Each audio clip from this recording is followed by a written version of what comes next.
ನಮ್ಮ ಪಂಡಿತ್ ಪ್ರಭಂಜನಾಚಾರ್ಯ ಕಲ್ಲೂರವರು ಪಾಠವನ್ನು ನಮ್ಮ ವಿದ್ಯಾಪೀಠದ ಅಧ್ಯಾಪಕರು ಕೃಷ್ಣಾಚಾರ್ಯರು ಮತ್ತು ವಾದಿರಾಜಾಚಾರ್ಯರು ಹೇಳಿದ್ದಾರೆ. ಆದರೆ ಅದರ ಒಂದು ಚಿಂತನೆಯನ್ನು ಪ್ರತಿ ವಾಕ್ಯ ಪ್ರತಿ ಪದ ಚಿಂತನೆಯನ್ನು ಪಂಡಿತ ಪ್ರಭಂಜನಾಚಾರ್ಯ ಕಲ್ಲೂರವರು ಬಹಳ ಶ್ರಮವಹಿಸಿ ಮಾಡಿಕೊಟ್ಟಿದ್ದಾರೆ. ಪ್ರಭಂಜನಾಚಾರ್ಯರು ಸ್ವಲ್ಪ ದಿವಸ ಬೆಂಗಳೂರಲ್ಲಿದ್ದರು. ಇದ್ದಕ್ಕಿದ್ದಂಗೆ ಅವರಿಗೆ ಲಕ್ಷ್ಮೀದೇವಿಯ ಪೂಜೆಯ ಪರ್ಯಾಯ ಬಂತು. ಪರ್ಯಾಯ ಬಂದಾಗ ಸ್ವಲ್ಪ ದಿವಸ ಫೋನ್ನಲ್ಲಿ ಇವನು ಚಿಂತನೆಯನ್ನು ಮಾಡಿದ. ಆ ಫೋನ್ನಲ್ಲಿ ಸಾಕಾಗಲಿಲ್ಲ. ಅದಕ್ಕೆ ಇವನೇ ಬೆಂಗಳೂರಿನಿಂದ ಕಲ್ಲೂರಿಗೆ ಹೋದ. ತಮ್ಮ ತಂದೆ ತಾಯಿಗಳ ಸ್ವಲ್ಪ ಸೇವೆಯನ್ನು ಸಂಕೋಚ ಮಾಡಿಕೊಂಡು ಕಲ್ಲೂರಿಗೆ ಹೋಗಿ ಕಲ್ಲೂರಿನಲ್ಲಿ ಇದ್ದು ಅವರಿಗೆ ನಿತ್ಯದಲ್ಲಿ 100 ಜನ ಬರೋರು, ಅಲ್ಲಿ ಬಡಿಸಬೇಕು. ಬಡಿಸಿ ಅವರಿಗೆಲ್ಲ ಅನುಕೂಲ ಮಾಡಿ ಸೇವೆಯನ್ನು ಮಾಡಿ ರಾತ್ರಿಯೆಲ್ಲ ಅಧ್ಯಯನ ಮಾಡಬೇಕು. ಇಷ್ಟು ಕಠಿಣ ರೀತಿಯಲ್ಲಿ ಅವನು ತತ್ವಪ್ರಕಾಶಿಕ ಅಧ್ಯಯನವನ್ನು ಮಾಡಿ ಅದು ಇವತ್ತು ಸ್ವಾಮಿಗಳ ಮುಖಾಂತರ ದೇವರಿಗೆ ಸಮರ್ಪಣೆಯಾಗುವಂತಹ ಒಂದು ದೊಡ್ಡ ಪರ್ವಕಾಲ. ಇದು ನಮ್ಮ ಎಲ್ಲ ವಿದ್ಯಾರ್ಥಿಗಳಿಗೂ ಕೂಡ ಆದರ್ಶವಾಗಲಿ.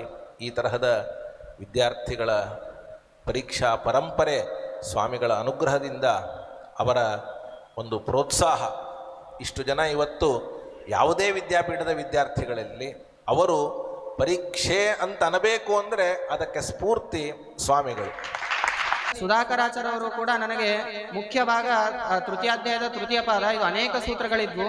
ನಾನು ಅವರಿಗೆ ಕೇಳದೆ, ಅವಾಗ ಅವರು ಪರ್ಯಾಯದ ಒತ್ತಡದಲ್ಲಿದ್ದರು. ಅವರ ನೆಕ್ಸ್ಟ್ ಪರ್ಯಾಯ ಅವರದೇ ಇತ್ತು. ಎಷ್ಟೋ ಕೆಲಸಗಳಿದ್ರು ಕೂಡ ಕೇವಲ 15-20 ದಿನದಲ್ಲೇನೆ ನನಗೆ ಬೇಕು ಆಚಾರ ಅಂತ ನಾನು ಹೇಳಿದ್ದೆ. ಅದರಂತೆಯೇ ಕರೆಕ್ಟ್ 15 ದಿನದಲ್ಲೇ ಮುಗಿಬೇಕು. ಆ ರೀತಿಯಾಗಿ 68 ಸೂತ್ರಗಳು ಸ್ಪಷ್ಟವಾಗಿ ಅರ್ಥ ಆಗುವಂಗೆ ಹೇಳಿ ನನಗೆ ಅನುಗ್ರಹವನ್ನ ಮಾಡಿದರು. ಅವರಿಗೂ ಕೂಡ ನಾನು ಅನಂತ ನಮಸ್ಕಾರವನ್ನ ಸಲ್ಲಿಸುತ್ತಾ, ಪೂಜ್ಯ ಪ್ರಬಂಧನಾಚಾರ್ಯರು ಅವರ ಬಗ್ಗೆ ನಾನು 1-2 ಮಾತುಗಳಲ್ಲಿ ಹೇಳಲಿಕ್ಕೆ ಸಾಧ್ಯವೇ ಇಲ್ಲ. ಈ 3 ವರ್ಷದಲ್ಲಿ ನಾನು ಏನೇನು ಅನುಭವಗಳನ್ನು ಪಡೆದರೂ ಕೂಡ ಪ್ರತಿಯೊಂದರಲ್ಲೂ ಕೂಡ ಕೇವಲ ಗುರುಗಳಾಗಿ ಅಂತಲ್ಲ, ಅಣ್ಣನಾಗಿ, ತಂದೆಯಾಗಿ ಪ್ರತಿಯೊಂದಕ್ಕೂ ಕೂಡ ಸಹಕಾರ ಕೊಟ್ಟಿದ್ದು ನಮಗೆ ಪ್ರಬಂಧನಾಚಾರ್ಯರವರು.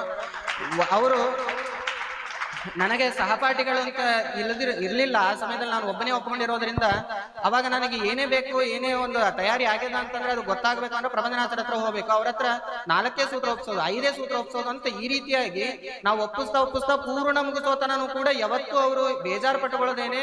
ಏನಿಲ್ಲ ಅಂದ್ರೂ ಕೂಡ ಒಂದು 50-100 ಅಂತ ಹೇಳಿದ್ರು ಕಡಿಮೆ 200-300 ಸಲ ನಂಗೆ ಪರೀಕ್ಷೆಯನ್ನೇ ಕೇಳಿದ್ದಾರೆ. ಮೊದಲು ಪ್ರಬಂಧನಾಚಾರ್ಯ ಅವರು ಪರೀಕ್ಷೆಗೆ ಅಷ್ಟೇ ಸಮಯವನ್ನ ನಮ್ಗೆ ಅವರು ಕೊಟ್ಟು ಅನುಗ್ರಹವನ್ನ ಮಾಡಿದ್ದಾರೆ. ಅಂತಹ ಪ್ರಬಂಧನಾಚಾರ್ಯ ಅವರಿಗೆ ಅನಂತ ನಮಸ್ಕಾರವನ್ನ ಸಲ್ಲಿಸಿ, ಟೀಕಾಕೃತ್ಪಾದರ ವಿಶೇಷ ಅನುಗ್ರಹದ ಫಲ ಅನ್ನೋದಕ್ಕಾಗೇನೆ ಬೆಂಗಳೂರಿನಲ್ಲಿ ಪರೀಕ್ಷೆ ಆದರೂ ಟೀಕಾಕೃತ್ಪಾದರ ಸನ್ನಿಧಾನಕ್ಕೆ ಬಂದು ಇಲ್ಲಿ ಅದನ್ನ ಸಮರ್ಪಣೆ ಮಾಡುವಂತಹ ಭಾಗ್ಯ ಅವನಿಗೆ ಸಿಕ್ಕಿದೆ.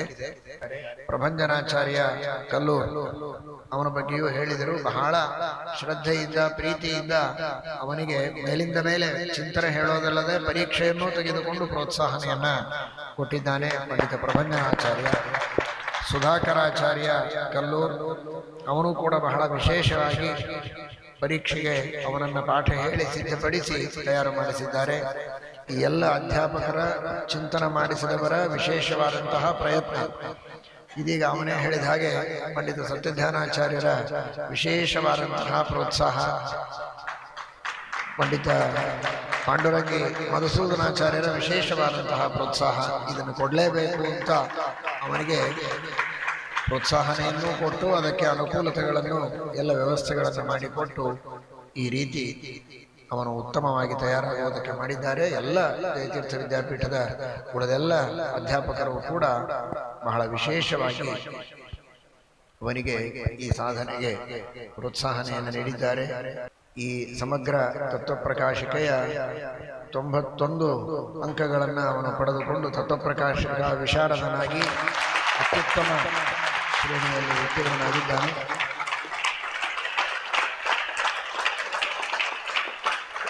ಮುಂದಿನ ಶ್ರೀಮನ್ಯಾಯಸುಧಾ ಗ್ರಂಥದ ಅಧ್ಯಯನವು ಇದೇ ರೀತಿ ಚೆನ್ನಾಗಿ ಅವನಿಂದ ನಡೆಯಲಿ, ಚೆನ್ನಾಗಿ ಪರೀಕ್ಷೆಯನ್ನು ಕೊಟ್ಟು ಉತ್ತೀರ್ಣನಾಗುವಂತೆ ದೇವರ ಅನುಗ್ರಹವನ್ನು ಮಾಡಲಿ ಅಂತ ದೇವರಲ್ಲಿ ಪ್ರಾರ್ಥನೆಯನ್ನು ಮಾಡ್ತೀನಿ. ಮುಂದಿನ ಶ್ರೀಮನ್ಯಾಯಸುಧಾ ಗ್ರಂಥದ ಸಮಗ್ರ ತಯಾರಿಗೆ ಟೀಕಾಕೃತ್ಪಾದರ ಶೇಷವಸ್ತ್ರವನ್ನು ಅನುಗ್ರಹಿಸ್ತೇವೆ.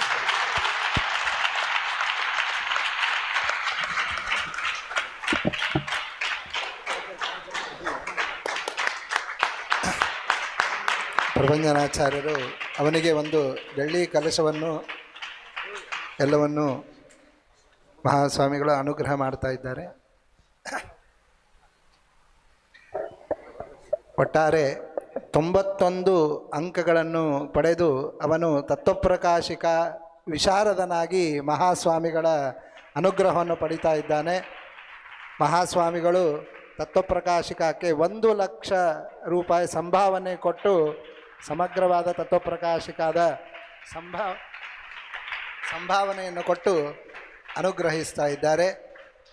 ವಿದ್ಯಾಪೀಠದ ಪ್ರಾಂಶುಪಾಲರಾದಂತಹ ಸತ್ಯಧ್ಯಾನಾಚಾರ್ಯರು ಅವನ ಮೇಲೆ ವಿಶೇಷವಾದ ಪ್ರೀತಿ ಆದ್ದರಿಂದ ಅವನಿಗೆ 25,000 ರೂಪಾಯಿ ಸಂಭಾವನೆಯನ್ನು ಅವರು ಗುರುಗಳಿಂದ ಈ ದಿನದಲ್ಲಿ ಕೊಡಿಸ್ತಾ ಇದ್ದಾರೆ.